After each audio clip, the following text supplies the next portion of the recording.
मंडळी, हा आहे आमच्या लग्नाच्या दिवशीचा व्लॉग आणि इथं आम्ही चाललोय गाडीत बसायला. म्हणजे मला हा गाडीत बसायला घेऊन चालला नाही. आता आम्ही जाणार होतो आळंदीला, लग्न जिथं आहे ना तिथं. आणि इथं बघा घरी आलेले पाहुणे तुम्हाला दिसत असतील. एवढं काय नव्हतं आलं कोणी, पण अण्णा आहेत, माझा मामा होता तो आणि माझ्या बहिणी. तर आम्ही ह्या गाडीने आता जाणार आहे आळंदीला. लय व्लॉग वगैरे काही लय जास्त शूट केलेलं नाही आहे, पण जेवढं पण केलेलं आहे तेवढं मी तुम्हाला दाखवते. म्हणजे माझ्या लग्नाचा डे. सांग स्टोरी आपल्या लग्नाचं व्लॉग. कसं झालं, कसं नियोजन होतं. तुम्ही विचारा ना मला काय विचारायचं प्रश्न, उत्तर देतो ना मी. नियोजन होतं कसं सांग ना. कसं? हा, घरी निघलो, कागदपत्र घरी ठेवली. हा, घरून निघलो अर्ध्या रस्त्यात नाही म्हणता येणार, पण 2-4 किलोमीटर गेलो होतो. 2 किलोमीटरवर ते नशीब माझ्या लक्षात आलं की बाबा आकाळीच्या लक्षात आलं. म्हणली ते कागदपत्र घेतले का? अक्कांच्या नाही लक्षात आलं. अक्कांच्या आलं लक्षात. हा, ती म्हणली ते ठेवलं घेतलं का?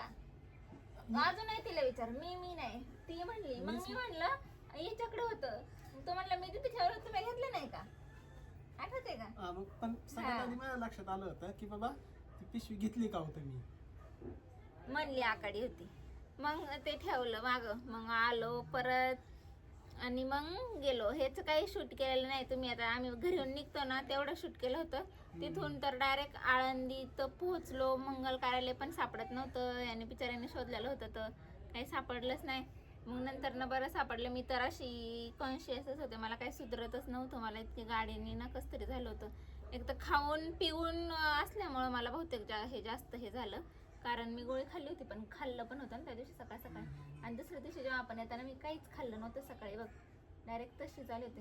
पण तुला आठवायचं नाही. स्वतः 2 चहा पिलं होतं मी. एक पण चहा नाही पिले का काय नाही पिले. आपण मध्ये आलो, आपण जेवल्यानंतर तुम्हाला कुठं काय झालं? नाही झालं, पण सकाळपासून तर झालं ना. मला त्या दिवशी सकाळपासूनच झालं होतं, निघल्यापासून.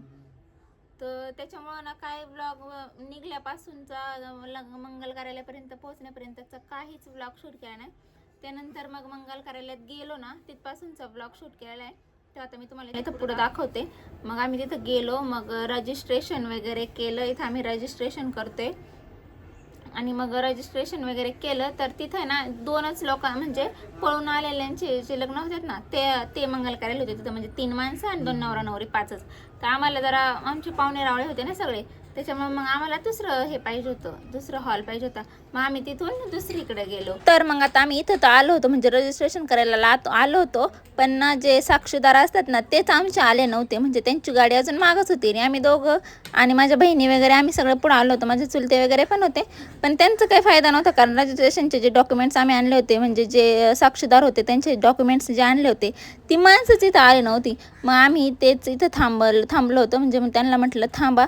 आणि तेव्हा ऊन पण इतकं होतं ना, त्यांना म्हटलं आम्ही इथंच बसतो बाबांनो, लय गरम होते. तो म्हटलं बसा की मग एसीत. तो जो मुलगा आहे तो.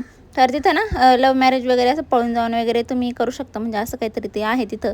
तर मग आम्ही तिथून मग ना सगळे आल्या होत्या, रजिस्ट्रेशन वगैरे केलं आणि आता हा मला घेऊन आहे ना चाललं आहे. आम्ही रजिस्ट्रेशन ऑफिसच्या बाहेर बघा इथं आलो आहे. आणि ही माझी वहिनी आहे जी की दरवाजा पकडून उभी राहते. आणि इथं हा ना घेऊन मला उभं राहून पडला होता बघा, तुम्ही बघू शकता. आणि मग आता आम्ही चाललोय गाडीत बसून मंगल कार्यालयाच्या ठिकाणी. मग तिथं गेल्यावर तो कोण पुजारी असतो तो आला 5 मिनिटात. त्यांनी लगेच ते कुंकू बिंकू काय लावायला लावलं, माळा घातल्या आणि 5 ते 10 मिनिटातच त्याने आमचं लग्न उरकवलं. त्याच्यानंतर उलट जास्त वेळ आम्ही फोटो काढायला ह्याला घालावला असेल, एवढ्या पटकन त्याने लग्न लावलं. रजिस्टर मॅरेज म्हणजे आम्ही असं ते रजिस्टर ऑफिस असतं ना तसं नव्हतं गेलो, आळंदीला केलं होतं. तर म्हणजे असं ते असं पारंपरिक पद्धतीने पण करून देतात ना. तर रजिस्टर म्हणजे डायरेक्ट फक्त सह्या असतात, तर तसं नव्हतं गेलं. त्याला खूप जास्त प्रोसेस असते वाटतं आणि ते मला काही माहीत पण नव्हतं, आम्हाला कोणाला माहीत पण नव्हतं. सो मग आम्ही हेच आपलं बेसिक नाही का सिम्पल हेच बरं होतं. सो हे असं केलं आणि बघा आमचे विधी सगळे खाली बसूनच झाले. आणि त्याच्यानंतर 7 फेरे घ्यायला ना, मग तो ब्राह्मण म्हटलं कसं घेणार तुम्ही 7 फेरे? म्हटलं हा मला उचलून घेणार आहे. मग आम्ही ह्याने माझ्या नावाचे 7 फेरे घेतले. आणि ही पब्लिक आमच्या लग्नाला आलेली इथं आहेत बघा सगळी माणसं. जे तुम्ही विचारत असता ना तुमच्या लग्नाला कोण नव्हतं का काय नव्हतं का, तर इथं बघा सगळे आलेले आहेत. आणि त्याच्यानंतर ना मी काही जड होते काय माहिती, असं तो मला असं उचलून घेत होता. आणि मग इथं आम्ही आमचे फेरे मारले, 7 फेरे मारले बरं का, पूर्ण केले 7 फेरे. आणि त्याच्यानंतर ना मग इथं काही विधी वगैरे होता का, उलट्या पालट्या होऊ शकतात क्लिप्स तसं म्हटलं तर. आणि मग अशा पद्धतीने आमचं लग्न झालं. आणि मग लग्न लावून दिल्यावर मग आम्ही आळंदीला गेलो होतो फोटोशूट करायला, कारण ते पोर आलीच नव्हती ना फोटो काढणारी, त्याच्यामुळे त्यांनी लय फोटो काढले नव्हते तिथले. तर मग आम्ही आळंदीला गेलो होतो. तिथले हे ज्या क्लिप्स तुम्ही बघाल त्या आळंदीच्या आहेत, तिथं आम्ही मस्त एक रील बनवली होती. त्याच्यावर रील्स पण तुम्ही इंस्टाग्रामला पण आणि यूट्यूबला पण बघितलेले असतील, नसतील बघितले तर जाऊन चेक करा. तर हे आळंदीचं शूटचं आहे. मग तिथं ते शूट केलं आणि त्याच्यानंतर ना मग आम्ही गेलो होतो माझ्या बहिणीच्या घरी, जी की आळंदीत राहते. खायला घेऊन गेलो तर भेळ, आणि खायला घेऊन गेलो ते आईन तीन भेळ वगैरे. आमच्या लग्नात जेवण काय होतं? भेळ, शेवरावड्या, भेळ, शेवरेवडी आणि लाडू. लाडू लाडू आमच्या लग्नाचं जेवण होतं. मग आणि कोल्ड्रिंक होती वाटतं, मिरिंडा का काहीतरी होतं, ड्रिंक पण होती, कोल्ड्रिंक. तर ते पण होतं.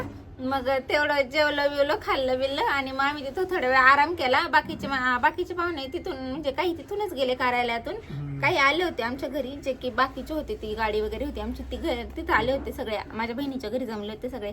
मग त्यांची गाडी आधी पुढे गेली आणि नंतर मग आम्ही आमच्या गाडी जे होतो, आम्ही दीदी, जना, तू, मी, मयुरी, सावी, तर मग आम्ही आमच्या गाडीत आलो नंतर ना. पण तेव्हा पण काही व्लॉग नाही काढला. कुठं गेली होती बुद्धी काय माहिती, की काहीच नाही व्लॉग काढला, एक क्लिप नाही काढली कशाची. मोबाईल सगळ्यांकडे दिले होते. हा, दीदीकडे होता मोबाईल व्हिडिओ काढायला, दीदीने काय व्हिडिओ नाही काढला, तिला सांगाय पण होता ती की ब्लॉग काढ म्हणून. जणाकडे पण मोबाईल दिला होता. हा ना, कोणीच काहीच नाही काढलं. मी तर काय लय असं मला नुसतं असं कस तरी होत होतं, डोकं असं गरगरलं काय काढू होतं. शकत नव्हतं. काढू शकत होता, आठवण करून देऊ शकत होता, पण ते पण नाही करून दिलं आला तो. आणि मग आम्ही आलो घरी आलो. मग आम्ही बसलो, गप्पा मारले संध्याकाळी, है ना, चहा बी पिलो ग. येताना उसाचा रस आणला होता. उसाचा रस. मग मामीन तीन पण थांबली होती, मग त्यांना सगळ्यांना उसाचा रस पाजला. त्याच्यानंतर दादा ते मागणं आले, माझा 2 मेहुणे आणि एक मामा होता, ते मागणं आले, त्यांना उसाचा रस पाजला. हा, आणि मग आम्ही आलो घरी. मग घरी आल्यावर बसलो, बाकीचे जे राहिले होते ते सगळे गेले. मग काय आम्ही घरी, मयुरी म्हणजे माझी बारकी बहीण, आम्ही दोघं आणि आई नाना जना एवढेच होते आम्ही. मग एवढेच होतो. मग संध्याकाळी आईनी आणि माझ्या आजीनी बेसन भाकरी केल्या होत्या. लग्नाला दुसरं जेवण बेसन भाकरी केल्या होता. मग बेसन भाकरी खाल्ली. परत आम्हाला पीठ आणायचं होतं ना दळून, मग पीठ दळलं, बाजरीचं का कुठलं होतं रे, बाजरीचं पीठ दळलं, गव्हाचं दळलं. मग आम्ही भराभरी केली, कपडे बिपडे, भांडी बिंडी. 8:30 वाजता रात्रीच्या गाडी भरून ठेवली. आणि मग काय नाही, काय केलं, मग गप्पा मारल्या. रात्रभर आमचं वरकावरकी चालू झाली ना. मग रात्रभर मग काय नाही, गप्पा बिप्पा मारल्या. आणि मग दुसऱ्या दिवशी सकाळी, तुम्हाला मी ब्लॉग दाखवणार आहे दुसऱ्या दिवशी सकाळचा. तर तेवढंच होतं लग्नाच्या दिवशीचं. काही असं खास काही केलं नाही, एवढं केलं घरी. आणि घरी आदल्या दिवशी आम्ही बाहेरून जेवण मागवलं होतं, जे तुम्ही बघितलं असेल आधीच्या ब्लॉग मध्ये. ते मागवलं होतं, आमच्या सासूबाईचा वाढदिवस होता, आमच्या सासूबाईने आम्हाला पार्टी दिली होती. हा, तर ते जेवण मागवलं होतं का. दुसऱ्या दिवशी आम्ही लग्नाला जाताना ना तेच खाऊन गेलो होतो. चपात्या केल्या होत्या माझ्या बहिणीनी, आणि आईनी काय केलं होतं काय माहिती, आईनी खिचडी केली होती. उपवास होता ना, गुरुवार होता आमच्या लग्नाच्या दिवशीचा. आणि आज आमच्या लग्नाला पूर्ण महिना झाले, आणि पूर्ण महिन्याने आम्ही लग्नाचा व्लॉग टाकतोय. सो कसं वाटतंय महिना झाला लग्नाला? चांगलं वाटतंय. अजून एक महिना होण्यापेक्षा 1000 महिने असे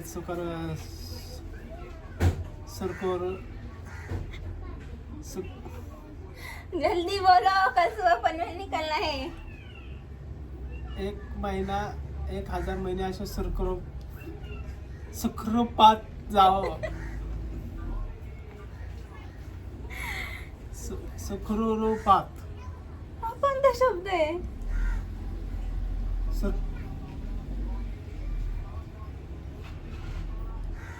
सुखरूप म्हणे ना. सुखरूप. आणि पण सुखरूप कस काय जावा? सुखरूप जावा म्हणजे प्रवास आहे, पोहोचायचं, त्याला म्हणायचं सुखरूप जावा.